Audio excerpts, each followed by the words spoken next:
You see two people in a dispute, and one side is battling another side, and you're sort of like a spectator, but you're going to be in the position of having to choose sides, right? Well, see, there is the enormous temptation to pick the winning side, to pick the side that seems that it's going to win the argument, the dispute, what have you. And you have to resist that temptation.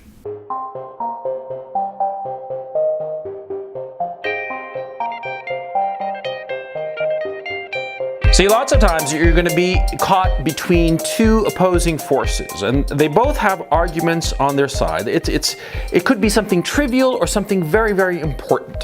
Okay? It could be something that determines the fate of nations, or it could be some just, junior high school level drama bullshit, right? But whatsoever the situation may be, you always want to be guided by what is true and what is good and honest. Never pick the winning side. Pick the side that's right. And because, see, this is a practical issue. Over time, the truth always outs. Always. No exceptions. There can be a dispute between two people and, there's one winner.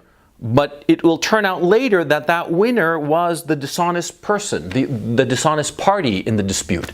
And people will turn against that winner. Okay? This always happens.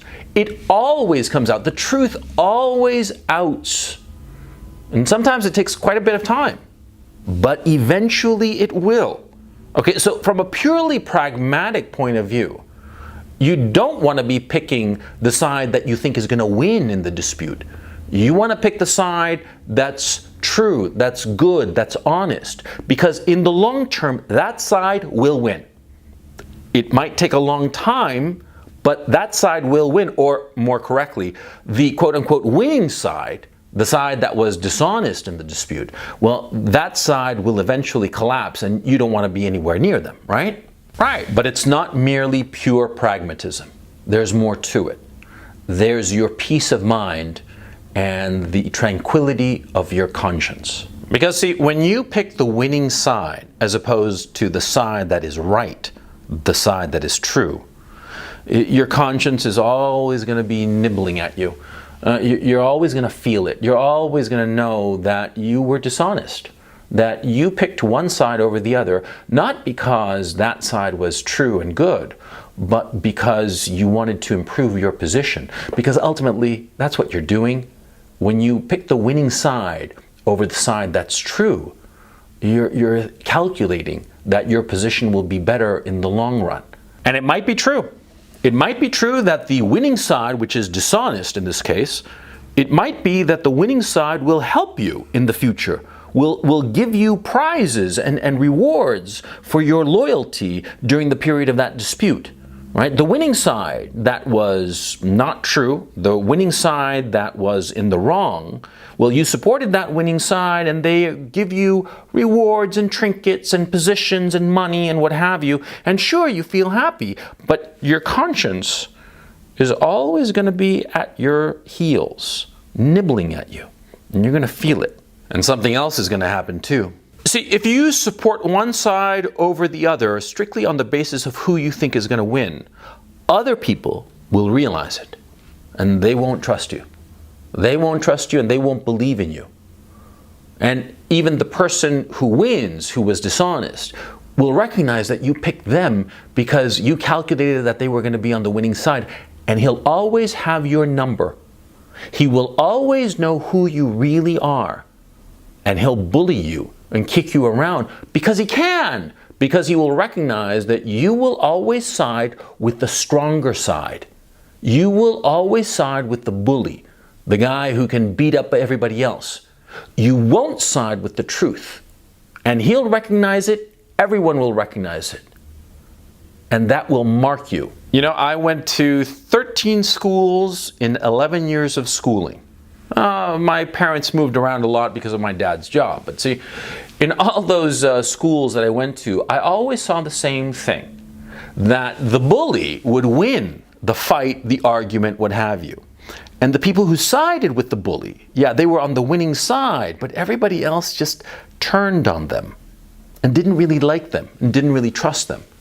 And they ultimately got excluded, marginalized. And the guy who had lost, but had the truth on his side, who was in the right, well, he might have lost at that moment, but in the long run, people respected him, and people respected the people who sided with what was true and good and decent. The bully ultimately ended up isolated, and those who were with the bully were just the peons of the bully, and they were not respected. Whereas the guy who was in the right but was defeated, well, that guy in the right, he was respected, as was the people who supported him. Now, of course, this is an incredibly pragmatic approach to the problem. I'm talking to you to act morally in your own self-interest. But I have to just say, there is something so awful about being the toady of the bully. The toady of the guy who's in the wrong but wins because he's stronger and he has more numbers on his side. There's something so dispiriting and so awful about that. And you want to guard that piece of yourself, that part of yourself. You guard it because it's like your virginity, okay? It's so valuable. It's your moral virginity, if you will. And you want to keep that moral virginity intact throughout your life. You always want to be on the side that's true, irrespective of whether it loses. Because apart from losses in war, where you could potentially die, of course, and there all bets are off. Well, apart from a war, see, there's always going to be a second round. In any dispute between two sides, yeah, one side, the wrong side, may have won, but things will come around again. What comes around goes around. That's a very true saying. The dispute that happened right this second that was lost by the side of truth and goodness and decency, yeah, well, they lost this time, but the next time they'll win. Oh yeah, because see, other people in time realize it and they will ally themselves to the true side. It's just a matter of time. You have to be patient. You have to recognize what's going on. It takes time for people to realize that they were in the wrong. It takes time for them to realize that the winner of a dispute might have been untrue, false, wrong, evil even. It takes time, but once they realize it, their rejection of that side is permanent. Don't be afraid of throwing caution to the wind and siding with that which is true and good. Because first of all, when you do that, you're never going to have to question yourself very much. You're never going to be insecure and worried. If you cast your lot with that which is true and good, you're never going to hesitate. But if you're constantly trying to pick the winning side, you're always going to be hesitating and you're always going to be miserable. And like I said before, you will lose that moral virginity, the goodness that you have in you. And you don't want that. Because I've seen such men. You know what such men look like? They look like toadies. They look like wraiths. There's something missing in them. And we all recognize it. You can always recognize a man who stands up for what he believes in, stands on the side of what he thinks is true, versus a man that you recognize will only side with the winning side. That man, there is something wraith-like in who he is, and at the same time, it's just so despicable. You know what I'm saying? Sometimes being a man means making very difficult decisions. Decisions that will affect you, decisions that will affect how people perceive you. But, how can I put this? I understand the temptation to side with the winning side. I am not unsympathetic to that temptation. Yeah. And I can see easily, because I've felt it. I felt that feeling that I want to side with the winning side, even though I know that the winning side is wrong.